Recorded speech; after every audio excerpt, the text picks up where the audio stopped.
Welcome to my Mayor's Message of March 24th, 2021. I'm Mayor Ron Jensen. As of Saturday, March 20th, more than 3 million Texans were fully vaccinated. In Dallas County, that number includes 12.4% of the population, and in Tarrant County, it includes 12.6% of the population. These numbers will continue to grow as more Texans become eligible for the vaccine. Last week, vaccine eligibility opened up for people age 50 and older. This 1C group can register for the vaccine via the county portals or through local pharmacies. If you are in groups 1A, 1B, or 1C and need help registering yourself or a family member for the vaccine, city staff is still assisting residents with registration. Qualified residents can register on Friday, March 26th at the Shotwell Life Center and on Tuesday, March 30th at the Lake Parks Operations Center. These drive-through events are free and held from 9 a.m. to noon. In addition, we just learned that all Texans aged 16 and over will be eligible to receive the vaccine on March 29th. Folks, you need to register. Doesn't matter what age you are, register. You'll get in the queue. It's important that all of us that want the vaccine get in the queue to receive the vaccine. To find the latest COVID information, vaccine registration portals, or drive-through registration sites, visit our website at gptx.org/COVID vaccine. While vaccines continue to bring promises of returning to normal, please do not forget COVID is still spreading.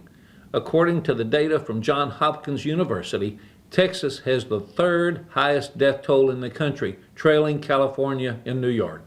While we no longer have a statewide mask mandate, please continue to wash your hands and wear masks when necessary. In addition, businesses still have the right to require masks being worn in and on their property.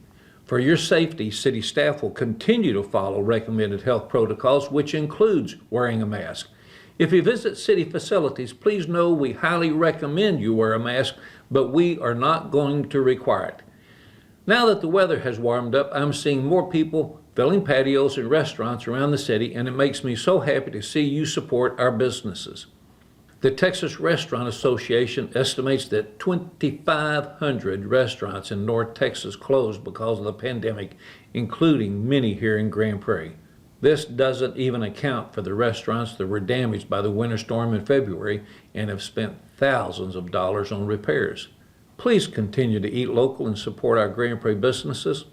In other news, our award-winning farmers market kicks off a new season on Saturday, April 10th. Be sure to stop by and pick fresh produce, the best desserts, and so much more. These small businesses are also counting on our support after a rough 2020 season. For the latest farmers market information, visit grandfundgp.com. A special election was held on February 27, 2021 to fill the vacancy for the District 2 unexpired term. A runoff election between Dennis King and Frank Gonzalez will be held this Saturday, March 27th. Registered voters who reside in District 2 are eligible to vote. You can view candidates' voting locations and times at gptx.org/elections. The 2021 general election will be held on Saturday, May 1st. The ballot will include council seats for Districts 5, 6, and 8, and a proposition for a $75 million economic development bond. The bond proposition supports economic development and revitalization of commercial, retail, residential, and mixed-use developments and neighborhoods throughout the city, such as corridor and facade improvements, land acquisition, and other developments and redevelopment investments in target areas within our community. If approved, the bonds could be used to buy land for eligible projects, finance projects with a long-term revenue to the city, and build facilities that might include hotels, restaurants, and entertainment projects. Early voting for this election starts Monday, April 19th through Tuesday, April 27th, and Election Day again is Saturday, May 1st.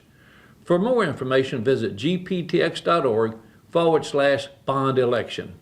Applications for job requests or to volunteer for the big event will close on Thursday, April 1st.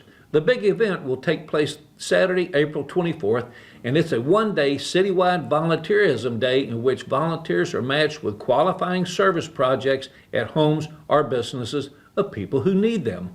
With this event, we also celebrate unity in the community. This event was canceled last year due to COVID, and we are excited to be able to bring it back this year. Job requests and volunteer applications are available at gptx.org/big event. I've been asked a number of times if we're doing our Main Street Fest this year. We are not. We had to decide a few months ago because you've got to line up entertainment, so we couldn't wait and see what it was going to be like in April. So we made the call a few months ago. Look forward to having a huge one next year, but no Main Street Fest this year. I close every message reminding you all to be kind, and this week I want to stress that even more. Last week in Atlanta, we saw a senseless act of violence that unfortunately resulted in lives being lost.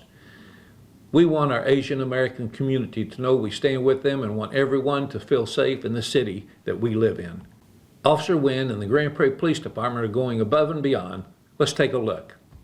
Every shift, he makes himself visible at Grand Prairie's Asia Times Square. As a police officer, I'm proud to represent the community. Officer Tai Win came to the United States from Vietnam when he was a kid. I didn't know anything when I got here, so I learned English from scratch. Throughout his life and his profession, he's experienced racism firsthand. Criminal suspects, they try to taunt you, they try to mimic your accent, they try to antagonize you. Instead of taking it personally, he uses his energy to prevent Asians in his community from becoming victims. That's why I'm here. The whole reason why I'm here to bring that connection and to fill that gap. Wynn knows a lot of times there is fear of police and many cases go unreported. He also knows there can be a language barrier, which is why he takes the time to translate safety pamphlets from English to Vietnamese.